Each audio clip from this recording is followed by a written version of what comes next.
Okay. Welcome, everybody, to the Hypnotic Sunday service. Hope you are all having a lovely Sunday. And yeah. So, today, as you can see, I'm changing things up. and these lights don't seem to want to stay on the blue for very long. But today, I thought about skipping this week, honestly. And the reason for that is because there's just so many things that I could talk about. There's no loss for ideas. I've been working on a lot of stuff that I'm really excited to be sharing with all of you soon. And it's kind of different than the normal stuff I do. So I'm pretty excited about it, but it takes a lot of explaining. And so how much did I want to bring to that today? How much do I want to do in other videos where I'm breaking everything down? Um, all of that. Now that gets a little overwhelming. So then the idea becomes like, oh, well, maybe I should just take a week off and do that. But I really love doing this, so I'm not going to do that. So when I'm trying to narrow things down, I was thinking what's going to help people the most. And with all of the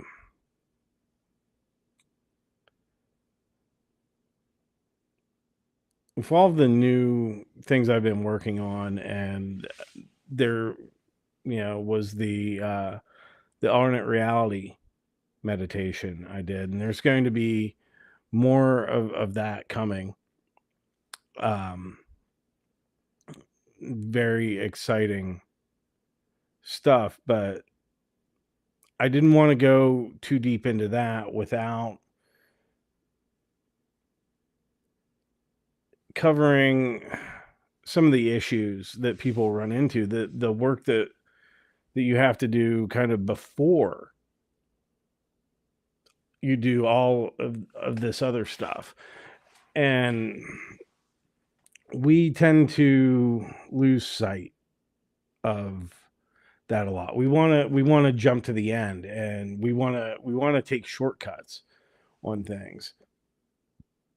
And a lot of times people come to hypnotists because they want a shortcut instead of actually doing the inner work that they need to do. And they don't necessarily understand that there are no shortcuts. Hypnosis is part of the inner work. It's enabling you, it's empowering you to do that work when otherwise you were feeling stuck or too resistant to it, too afraid to face it, to take your power back from whatever had been keeping you stuck. Yeah, hypnosis isn't a shortcut from that. It's a tool of empowerment that allows you to move forward in your life. But we have to accept where we are first. So when it comes to our goals and all of that, and I'm using the term manifesting now. It something I was resistant to using before, but it really does kind of fit with the new stuff that I've been working on.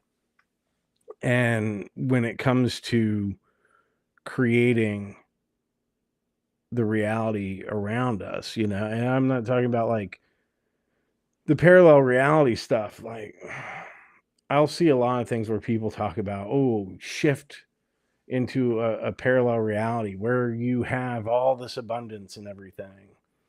And I don't agree with that. Uh, and I don't think that you will actually achieve that uh, if that's where you're coming from. I talk a lot about the scale of emotions. Yeah, and at the bottom of the scale, the heaviest emotions, apathy, grief, and fear, right? Those are inward. Those are heavy, for lack of a better word, but it keeps us kind of in place, and we'll put a lot of judgment on those. And like, oh, it's a bad thing. It's not. And if you are putting value judgments on your emotions, then that itself is going to keep you stuck. The emotions are neither good or bad. They simply are. They are what you experience. They are a form of communication, you know, to decipher the world around us, to hear the messages that our subconscious is telling us that it thinks that we need to hear.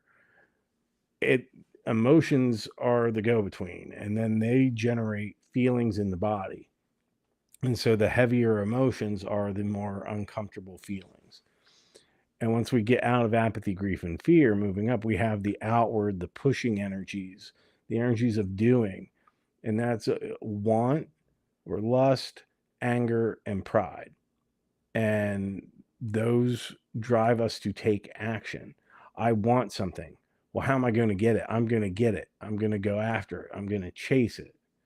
I'm I'm angry. Well, that's not right. I'm going to do something about it. You know, these are driving us to do things.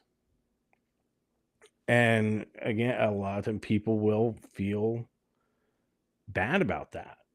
They'll put judgments on it. Oh, I shouldn't want these things. Oh, I shouldn't be angry. It's like no, the emotions aren't good or bad. It's and even our reactions to them aren't good or bad. They're either constructive or destructive. And that's kind of how I want you guys to start thinking about things, with letting go of the value judgments on your emotions, and start thinking of it of our reactions to what we feel in either constructive or destructive ways. And also understand sometimes a destructive event can have a constructive benefit to it in the long term. You know, so and that's why I don't like to say things are good or bad. When I think about when I had Bell's palsy, and then I became incredibly anxious. I became agoraphobic. I started having panic attacks anytime I left the house. This was very destructive. It was a destructive event. Yeah, and but through that, I found hypnosis. Hypnosis helped me overcome my anxiety in a way I'd never been able to before, and for good. And then it gave me purpose to I can help people so they don't have to go through what I went through. And I found this career path that I'm on now that I absolutely love, that I feel good about what I do. And that is there's a level of satisfaction in being a hypnotherapist that I didn't think I would ever get from a job, definitely not a real people job, because I get to help people. I get to actually see the changes take place. And it's a gift. And I'm so grateful for that. I wouldn't be here doing this if I hadn't gone through this destructive event prior. So, and that's not to say that, oh, well, it ended up being a good thing. I mean, no, I got benefit from it in the long run.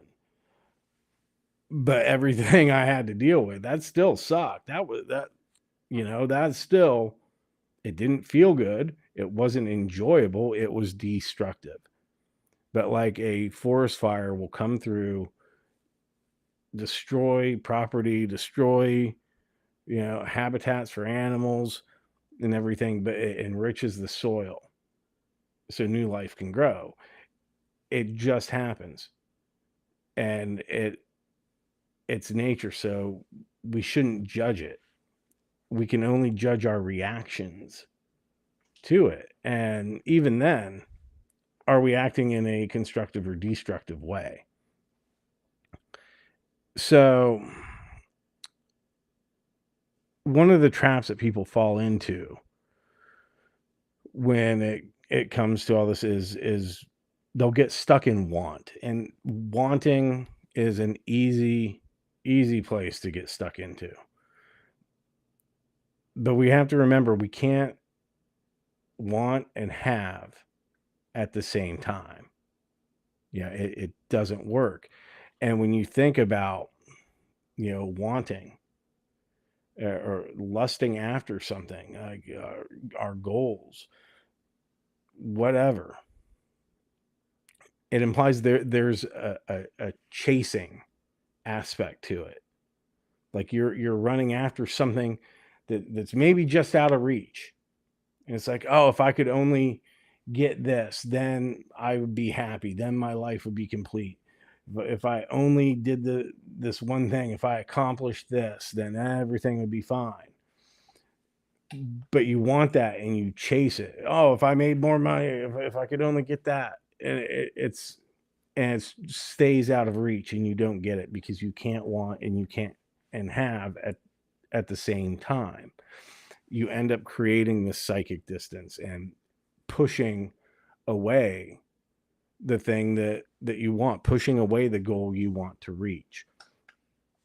And after long enough, like, you can burn out and then you'll start to drop further down the scale, and until you get into apathy, and then you can be stuck there, with the why should I even bother?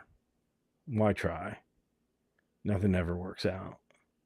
And it's that heavy place. And so the work comes with letting go of that and allowing ourselves to, one, not judge our emotions, not judge ourselves, accept what is, accept that we feel a certain way, and let it go and move on. But we also have to open ourselves up to feeling everything more. And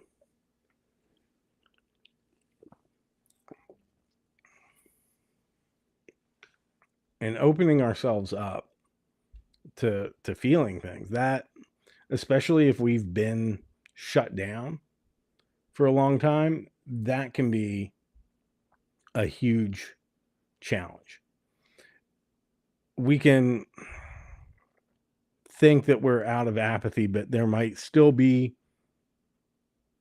a part of us that's shut down there, that's avoiding feeling because it's scary. All of these things, no matter how uncomfortable they are, no matter how unpleasant it is for us to feel all of our emotions, there is a, an evolutionary reason we have them. They all serve us in some way. There's a perceived benefit to all of our worst behaviors, on some level. And that's what makes it hard to change. Apathy, because it's that heaviest of emotions and it's the most closed off, it's that shell. It just keeps you in there.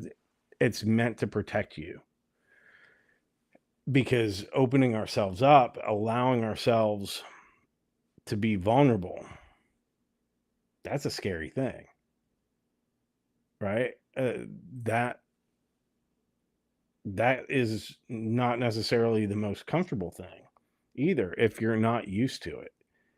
And it takes us a lot of work to get to that point, to be able to open our hearts up to the world, open our hearts to the things that we want,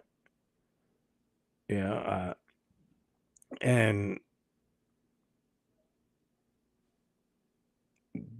be happy with who we are. Just enjoy that, just being alive, without having to put qualifiers on it. Oh, if only I could do this or that. To just let go of everything else and just enjoy the present, enjoy the now, enjoy the things that we have in front of us. And the trick is to find a way to be as happy if nothing ever changed in your life as if everything changed in your life.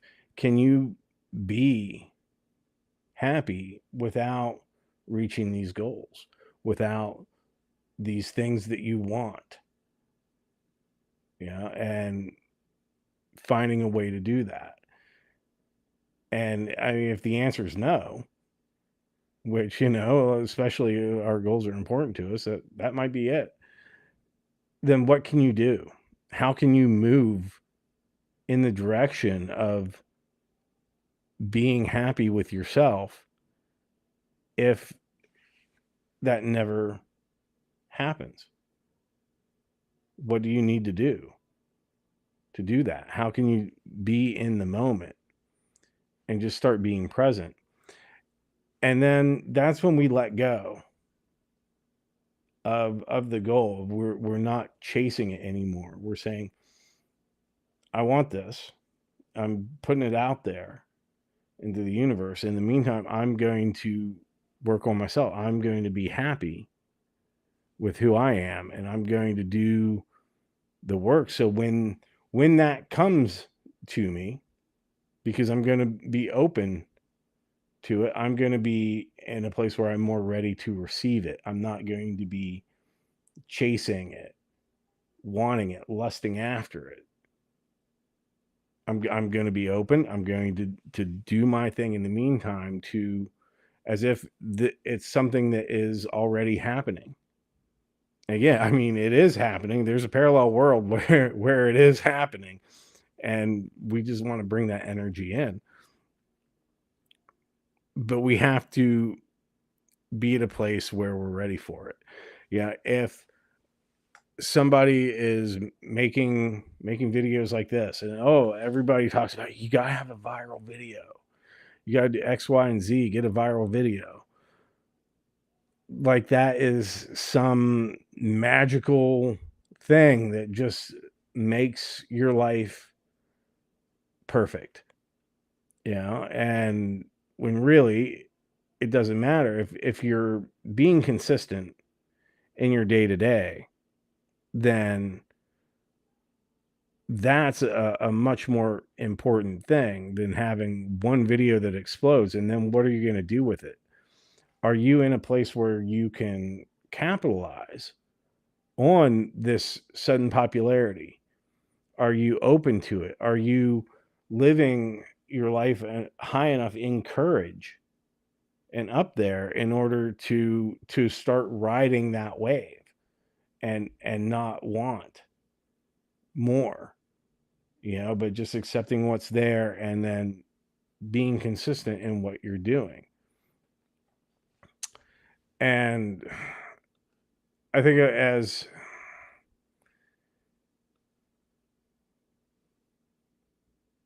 if we aren't doing that self-work, if we aren't opening ourselves up, if we aren't working in that way, we're not going to bring those things, those goals that we want to achieve into our life because we don't have the space for it. Again, we're pushing it away. There's that distance in there when we want it. Whereas if we are living in the moment, we're doing it now. We're as if it's something that's coming. I've chosen this and now I'm doing my thing. Then when it comes, you're ready to handle it. There are people that will bust their ass at like, oh, I got to make $1 million. I got to make $1 million and then I'll be happy. Then all my trouble will be solved. If I only just make that $1 million, and they'll push and they'll push and they'll push and they can do it. And yeah, we can push and state pump ourselves to achieve all sorts of crazy stuff. But then afterwards, they lose it. They're gone. Like the energy is drained. They've drained their resources, right? They spent so much energy, so much focus on just doing that one thing that they didn't build a solid foundation around it. So because they were chasing it, and then they get it, and then boom, it's gone. Like something will happen to lottery winners a lot. You win a lot, a big jackpot, and then oh, boom, all the money's gone. And what they do with it? They didn't have a plan of how to handle that. So if we are just open to it and we're choosing it and we're doing that work on ourselves to move up the scale, going beyond pride and then up into courage, acceptance, love, and peace, where that flow state is, then we can just allow the things to come to us. But we're operating in a way where it's already happening. We are choosing it. We're not chasing it. We've chosen it. And then we start being it. And that's where I think people really get into trouble with the reality shifting meditations and things out there. They want to leave where they're at. They're not happy with who they are, with where they are. And I mean, to a degree, if we want to change something, then, maybe we're not satisfied. I wouldn't say that we're unhappy, but, we have goals, we have ambitions, and that's okay. But when we're trying to run away from it with something like, oh, I'm going to do a meditation, I'm going to do self-hypnosis, and then when I emerge, I'm going to be in an alternate reality where all these problems are solved. It doesn't work like that. Like I I'm not going to do a session of self-hypnosis and then open my eyes and then I'm going to be in a parallel world where I've met my weight loss goals already, where that's already done. It's not something I even have to work on. That's not going to happen. It doesn't work like that. But what we can do is we can bring the energy from that parallel world where it's already happened into us, because it is us. It's not so much another you as it is you, but different. and this is that we don't want to other ourselves when we talk about like it's an external thing, because we are connected to them energetically. right? It's still us, as different as that parallel world could be. It's still us. We're still connected energetically to that. We just want to resonate with that frequency. We want to be in harmony with it, and we don't want to leave the reality our consciousness is in. We want to be on be resonating with the frequency of those parallel worlds where we are living in courage and higher 80% and more of the time. So we can start living that here, but we still have to take the action to do it. It's not a magic bullet. You don't get to take shortcuts. And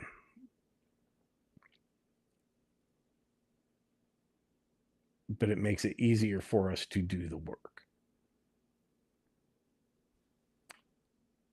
But first we have to accept where we're at. If that goal is make $1 million, and you have $50 in your bank account, you've got a ways to go, and it's going to seem impossible to ever reach that. It doesn't mean that you can't, but if you want to do it in 3 months, that's probably, not realistic. And if you try for that, and you're going, I'm going to do this in 3 months, I'm going to make $1 million, going from $50 to $1 million, you're going to start feeling resistance to it if it doesn't feel good in your body. If the idea of that like push and work and hopelessness, and it drops you down the scale, you're going to burn out and you won't reach your goal, and then it will be harder to get back to it. So we have to accept where we're at, what our goals feel like in our body when we think about them.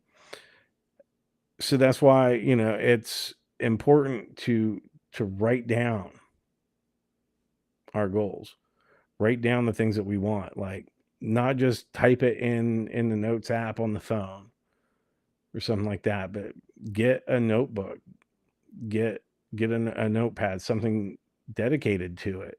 Make it your goal journal. Write down your goals, those things that you want to achieve, and like the most important things to it, and meditate on that every day. Like get up, spend 10-15 minutes reading that goal, and notice how it feels in your body. So if you write something like, I'm going to make $1 million in 3 months, some of you out there, that's no problem. You might have to hustle a little bit, but you've got it, because you're already doing this. Other people, they're going to be like, that's crazy. I can't afford groceries right now. How am I supposed to make $1 million in 3 months? That's here. So that goal is going to feel a lot worse to them than it will be to the people that are here, that where it's not as distant. That's okay. Don't judge yourself for where you are in that. Just accept that maybe you have to adjust it. And if we read our goals and we start feeling good about it, like, yeah, like, you'll get excited for it. You'll get turned on for it. You get that feeling where it's like, yeah, this is what I'm doing. I'm achieving this. This feels right. I know this. Then you're on the right track. If you read the goal and you start to feel heavy, if it makes your stomach churn, and like the pit where you are feeling like apathy, grief, fear, or want even, down there coming up, then it's like, oh, then you might want to rethink it and start working on it, doing it a little differently so it feels good. Because if we want to impress this stuff into our subconscious and start living with that energy of the reality where this is already happening, then we need to be at a place where we feel good about it in our body. So we're in energetic alignment with the other one. Because I guarantee you that in that reality where you've already achieved this goal, you're achieving it right now. You're living there. That's up in courage. If you're coming into this one and you're reading that goal and you're looking at that goal and you're down in fear, what if I can't do this? Or you're down in apathy and you're like, why do I even try? What's the point? Yeah, that's a big gap. And that doesn't mean that you can't get up to there. It just means that you'll have to readjust that goal based on where you're at. And that's okay. What steps do you have to take to start being in that energy? And that comes down to what feels good in your body. And I don't mean like in a way that we will distract ourselves from uncomfortable things,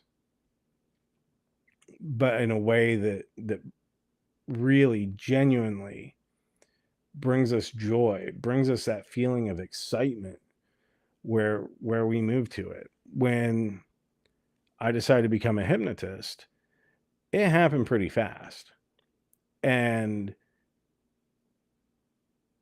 when I look back, it's really funny. I always think of the scene from A Christmas Story. When I think about it, I'll have to do another video uh, with that closer to the holidays. But yeah, it was something that was just like it resonated with me and it felt good. And when I thought about doing this and being able to help you, it felt good in my body and it still feels good to this day. When like, yeah, this is what I do. This is I get to do this, right? And that's a beautiful thing. It's when we feel heavy about our jobs that it almost like it's a burden versus something that we enjoy, then we start to burn out on it. And if you're, an entrepreneur or small business person, then that's a really dangerous place to be in if you're not feeling good about what you're doing. And that doesn't mean that everything's going to be sunshine, lollipops, and rainbows all the time. But if you feel good about it, you're going to weather out any storms that may or may not appear.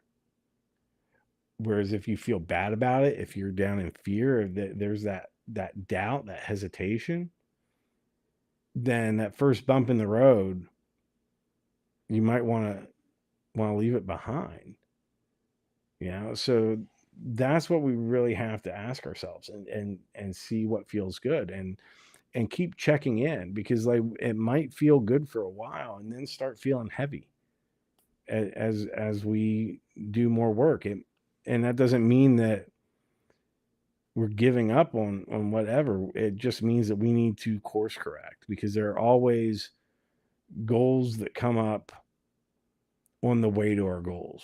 There are those waypoints that we have to stop at, the things that we have to accomplish in order to get there. You can't get from one point to another down a long road without having to stop for gas.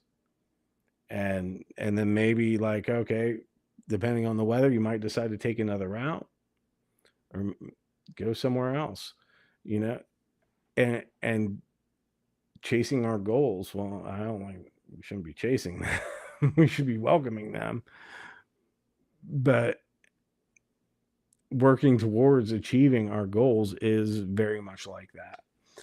And that doesn't mean we can't come back to something, but maybe we take a different path, a path that we never expected that we would go down. And I mean that's what I did. I never would have thought I'd be a hypnotherapist. Now I am. Now I work with clients all over the world. I speak at conferences and I love every minute of it. And even when it's hard, there isn't a doubt in my mind about what I'm doing. And that's I mean, I know I'm extremely lucky, I'm extremely blessed to feel that way about my job. And not everybody has that, but we can find a way to feel good about the things that we do. And it's just a matter of being kind, giving ourselves the grace that we need to find our way, to find those things.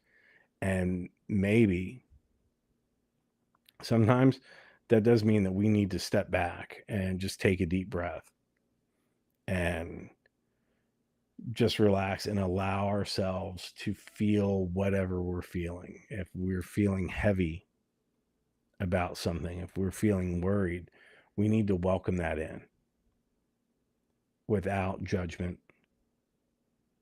and just allow ourselves to sit with it and then welcome in the courage that it takes to look at that, at the heavy stuff, to allow ourselves to feel it. That's takes courage to do that. And maybe if we sit down and we don't feel anything, that's fine because nothingness is a feeling too. And as long as we welcome that and we sit with it and then we ask, can I let this go? Even just a little bit. You just let it go. And as we start to let go of that and let go of our attachments, of our resistance, then we can allow all the good stuff that's out there for us to start coming in. Then we can start resonating on that frequency of courage and higher. And we start taking those steps to live it in our lives more than we have previously. Yeah, we're learning to walk the walk is what it's about. And I hope this has been helpful. That's all for today. Don't forget to like and subscribe. There's going to be a lot more stuff coming very soon. Like I said, there's a ton of stuff I'm working on. I've been very inspired lately, and I think you're really going to enjoy it. And so, like and subscribe, hit that bell button so you don't miss anything. And until next time, remember there are no such thing as problems, there are only situations.